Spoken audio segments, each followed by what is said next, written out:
Hey hey hey, c'est Asato, aujourd'hui on se retrouve pour ma première vidéo sur YouTube et aujourd'hui j'ai envie de vous présenter 3 animés pas spécialement connus mais ce sont des pépitas. Sur ce, c'est parti. Alors je sais que je vous ai déjà présenté cet animé mais j'ai envie de vous le représenter sur YouTube tout simplement parce que vraiment c'est une pépita cet animé donc je vais vous le représenter en détail. Cet animé n'est que Kazuya-sama. Kazuya-sama est un animé basé sur de l'humour et de la romance. Dans Kazuya-sama, nous allons suivre l'histoire de deux jeunes lycéens, le président du BDE et la vice-présidente du BDE. Ces deux personnages sont tous les deux amoureux. Mais bien sûr, sont amoureux mutuellement, mais ils n'osent pas se le dire parce qu'ils ont beaucoup trop de fierté en eux pour se le dire. C'est ce qui fait l'humour de cet animé parce que, en fait, ils ont décidé d'en faire un jeu. Le premier qui déclare sa flamme, a perdu. Sauf que tous les deux veulent que l'autre déclare sa flamme en premier, parce qu'ils ne veulent pas perdre leur fierté. Mais bon, c'est assez compliqué. Cet animé se déroule en 2 saisons de 12 épisodes. Mais par contre, dans cet animé, il y a 2 autres personnages. 2 autres membres du BDE. La secrétaire du BDE, une fille assez kawaii, assez énergique, assez gentille et tout, mais qui est très folle sur les bords, qui est un peu tarée sur les bords. Et le trésorier, qui lui est tout le contraire d'elle. C'est un mec qui fait peur, qui fait flipper, qui est quand même assez mignon sur les bords, mais voilà quoi. Qui fait énormément flipper, c'est un gros psychopathe on dirait. Mais il est très gentil et on le voit pas souvent au début, mais après il arrive au fur et à mesure du temps. Mais revenons à nos moutons, on va continuer de parler de nos 2 personnages principaux. Ces 2 personnages principaux, du coup, s'aiment mutuellement mais ne veulent pas se le dire. C'est ce qui fait, du coup, l'humour de cet animé. Mais bien sûr, pour pimenter un peu tout ça, il y a des scènes quand même qui sont hilarantes parce que chaque journée, il y a un gagnant, un perdant ou une égalité. Et la plupart du temps, c'est un gagnant ou une perdante. Mais la plupart du temps, quand les personnages perdent, c'est pour une raison totalement débile. C'est ça qui est drôle dans cet animé, c'est ça. J'ai pas d'autre chose à dire sur cet animé, mis à part qu'il est très bien. Donc vous pouvez le regarder sur Fast Free. Comme je vous l'ai dit, il y a 2 saisons de 12 animés. Cet animé, vraiment, je vous le conseille vivement. Sur ce, on passe au 2e animé. C'est parti! Animé un tout petit peu plus connu, que beaucoup de personnes doivent connaître, mais je me rends compte qu'il n'y a pas beaucoup de personnes quand même qui le connaissent. Vraiment. Il se nomme Fruit Basket. Ou Fruit Basket, comme vous voulez. Donc c'est un animé basé sur de l'humour aussi, et sur de la romance encore, parce que ouais, tous les animés vont être basés sur de la romance, ok? Donc nous allons suivre l'histoire de la jeune Toru Honda qui est au lycée, et dont sa mère est morte il y a peu de temps. Son papy lui propose donc de venir habiter chez lui.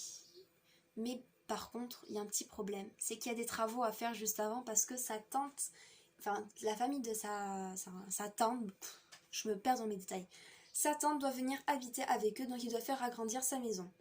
Mais du coup, il y a des travaux à faire. Donc du coup, le papy propose à Toru Honda d'aller vivre chez une amie. Toru Honda accepte, bien sûr, bien évidemment, Toru va accepter. Sauf qu'elle ne va pas aller vivre chez une amie parce qu'elle n'a pas envie de déranger ses amis. Donc du coup, elle décide d'aller vivre dans une tente, dans une forêt. Dans la forêt, par contre, des somas. Des somas. Donc je vais vous présenter vite fait le personnage Soma.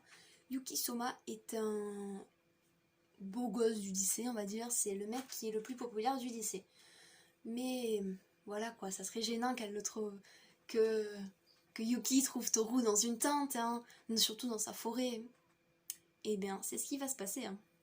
Et ouais, c'est ce qui s'est passé.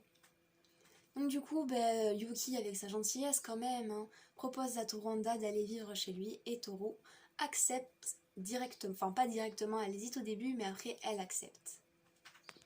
Sauf qu'elle découvre que le populaire du lycée a vraiment un lourd secret à porter sur son dos avec 12 autres personnes, avec 12 autres personnes de sa famille. Donc je vais pas vous dire quel secret quand même il porte, ça serait pas drôle quand même. J'ai envie de vous présenter cet animé, je vais pas quand même vous le dévoiler. Donc je vous conseille d'aller le regarder sur Fast Free. Il y a 2 saisons actuellement, la saison 2 est en train de sortir. L'épisode 14 est sorti avant-hier, donc je vous le conseille. Et pour terminer, je vais vous présenter un animé beaucoup trop vulgaire, mais bon, J'espère quand même que les personnes de moins de 13 ans n'iront pas le regarder. Je vous le conseille si vous ne voulez pas perdre votre innocence. Après, si vous voulez la perdre, c'est pas mon problème, allez regarder. Cet animé se nomme Freezing. Freezing est un animé basé sur de la romance et sur du combat. J'ai beaucoup apprécié cet animé parce qu'il me faisait énormément penser à Darling in the Franxx. Parce qu'en fait, une fille ne peut pas combattre sans un garçon. Enfin si, ils peuvent combattre, mais la fille est beaucoup moins forte et beaucoup plus vulnérable. La fille se nomme Pandora et le garçon se nomme Limiteur. Les Pandora peuvent matérialiser une arme avec eux pour se battre. Et les Limiteurs ont un pouvoir qui s'appelle le Freezing. J'ai pas vraiment besoin de vous le détailler, Freezing, tu frises quelqu'un. Sauf que le Limiteur a besoin de la Pandora pour pouvoir faire son Freezing. Enfin, il doit être baptisé. Je vais pas vous parler du baptême, vous le découvrirez. Bref, du coup, nous allons suivre l'histoire du jeune et de l'unique Kazuya. Kazuya qui a été envoyé dans ce lycée qui s'appelle Genetic West. Sa grande sœur était elle-même une Pandora qui a été morte en héroïne. Donc du coup, il fait la visite du lycée, patati, patata. Et tout d'un coup, il croise une jeune fille, Satellizer, qui était en train de se battre. C'était le cours, ils devaient se battre contre elle. Les meufs devaient se battre entre elles. Mais sauf que cette meuf était surnommée la reine intouchable. Personne ne pouvait la toucher. Elle avait failli tuer son propre limiteur. Donc, Kazuya-sama, Pardon. Donc Kazuya, qu'est-ce qu'il a fait, à votre avis? Il l'a confondu avec sa sœur. Et il lui a fait un gros câlin. Ouais, on peut dire que, ouais, il est con.